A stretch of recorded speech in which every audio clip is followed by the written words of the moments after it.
수양에서 실천으로의 전회. 정약용, 맹자요의. 오랜만에 밀린 원고를 마치자 자그마한 여유가 생겼다. 수다를 떨 생각으로 친구를 만나 근처의 카페로 걸어가고 있었다. 도중에 국어라는 노숙자를 만났다. 그에게 호주머니에 있는 잔돈 몇 푼을 건네주었다. 그러자 친구는 자신도 노숙자에게 동정심이 들었다면서 이야기를 이어간다. 내 마음이 선하다는 것을 알겠지만 거지에게 적선하는 것은 옳은 일이 아니야. 그의 말은 이어졌다. 적선을 하지 않아야 그는 스스로 일을 해야 한다는 걸 뼈저리게 느낄 수 있을 거야. 결국 너의 적선은 그를 더 오랫동안 노숙자로 있게 만든 것일 수도 있어. 내가 철학자라는 것을 항상 우습게 생각했던 친구가 자신의 철학을 피력하는 중이다. 약간 미소를 띠며 나는 대꾸했다. 내가 노숙자를 위해서 적선하지 않는다고 했지만 결국 그건 내게는 적선할 생각이 없었다는 것을 보여주는 것 아니겠니? 내 귀에는 내 말이 변명처럼 들린다. 만약 내가 그에게 쥐어준 돈이 없어서 이 추위에 그 노숙자가 죽는다면 너는 어떻게 할래? 친구의 이야기는 분명 논리적으로 설득력이 있다. 어쩌면 나의 적선으로 노숙자는 구걸 행각을 더 오랫동안 지속할지도 모른다. 그렇지만 그에 대한 나의 동정심은 그런 우려보다 더 강했나 보다. 동정심과 그로부터 추동되는 실천이 없다면 우리의 윤리적 행위는 너무나 차갑게 변하지 않을까. 서양 문명이 본격적으로 유입되기 이전까지 동아시아의 윤리학이 무려 2000여 년 전 활동했던 유학자 맹자를 중요시했던 이유도 바로 여기에 있다.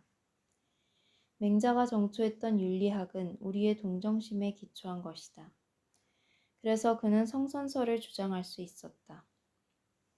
맹자에 따르면 동정심과 같은 윤리적으로 선한 본성을 현실화시킬 수만 있다면 누구든지 선한 삶을 영위할 수 있다. 이런 이유로 맹자 이후부터 동아시아의 거의 대부분 유학자들은 선한 본성을 어떻게 하면 현실화시킬 수 있는지를 놓고 쏘가리를 거듭하게 된다. 그 대표적인 유학자로는 중국뿐만 아니라 거의 500년 동안 조선에서도 강한 철학적 영향력을 행사했던 주희를 들 수 있겠다. 동아시아 유학에서 수양론이 그렇게도 발달했던 이유도 바로 여기에 있다. 그만큼 맹자가 제안했던 인성론과 수양론의 파괴력은 대단한 것이었다. 잠시 맹자의 이야기를 경청해보자. 지금 갑자기 어린아이가 우물에 빠지는 상황을 보게 되면 모두 깜짝 놀라고 추근해하는 마음을 갖게 된다. 그것은 어린아이와 부모와 교분을 맺으려고 해서도 아니고 지역사회의 친구들에게 칭찬을 바라서도 아니며 우물에 빠지는 그 아이의 울음소리를 듣기 싫어서 그런 것도 아니다. 이러한 상황으로부터 관찰해보면 측은해하는 마음이 없으면 사람이 아니고 부끄러워하고 미워하는 마음이 없으면 사람이 아니며 사양하는 마음이 없으면 사람이 아니고 시비를 가리는 마음이 없으면 사람이 아니다. 측은지심은 인의 단서이고 수호지심은 의의 단서이며 사양지심은 예의 단서이고 시비지심은 지혜의 단서이다. 네 가지 단서, 즉 사단을 가지고 있는 사람은 이것을 확충시킬 수 있다. 불이 처음 타오르고 물이 처음 솟아나듯이 진실로 사단을 개발시켜 채워갈 수 있으면 온 세상을 보호할 수 있다. 확충하지 못한다면 부모조차 섬길 수 없다. 맹자, 공춘주, 상. 맹자에게 있어 측은지심, 수호지심, 사양지심, 시비지심은 인간이라면 누구나 가지고 있는 선한 마음이다. 나아가 그는 이 네 가지 마음을 유학의 네 가지 덕목, 즉 인의예지와 연결시키고 있다. 여기서 조심해야 할 것은 측은지심이 인의 단서이고 수호지심은 의의 단서이고 사양지심은 예의 단서이고 시비지심은 지혜의 단서이다라는 맹자의 표현이다. 단서로 번역된 단이란 글자는 초봄, 아직도 차갑기만 한 대지를 뚫고 나오는 푸른 새싹을 상징한다. 주인은 측은지심, 수호지심, 사양지심, 그리고 십이지심이 각각 이느예지라는 씨앗으로부터 나온 새싹이라고 이해한다.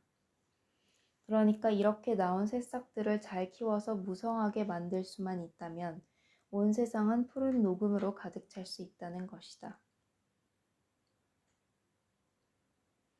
다시 말해 이 네 가지 마음을 잘 키울 수만 있다면 우리는 윤리적으로 선한 인간으로 삶을 영위할 수 있다는 것이다.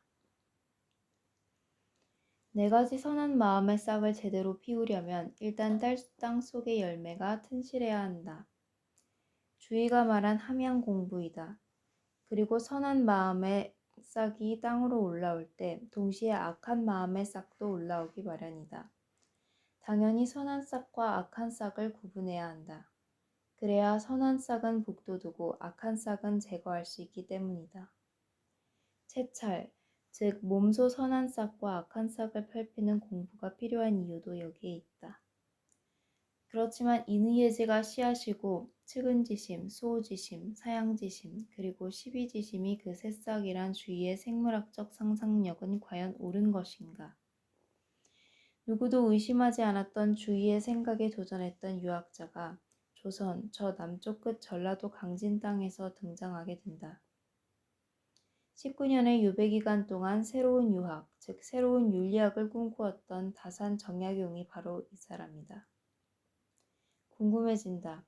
정약용은 어떻게 주위의 생물학적 상상력을 극복하고 있는가? 다음 구절을 읽으며 우리는 그의 영민함에 자신도 모르게 무릎을 치게 될 것이다. 인의예지의 명칭은 반드시 우리의 실천 이후에 성립한다. 어린애가 우물에 들어가려 할 때 측은지심이 생겨도 가서 구해주지 않는다면 그 마음의 근원만을 캐들어가서 인이라 말할 수 없다. 밥 한 그릇을 성내거나 발로 차면서 줄 때 수호지심이 생겨도 그것을 버리고 가지 않는다면 그 마음의 근원만을 캐들어가서 의라고 말할 수 없다. 큰 손님이 문에 이르렀을 때 공경지심이 생겨도 맞이하여 절하지 않는다면 그 마음의 근원만을 캐들어가서 예라 말할 수 없다.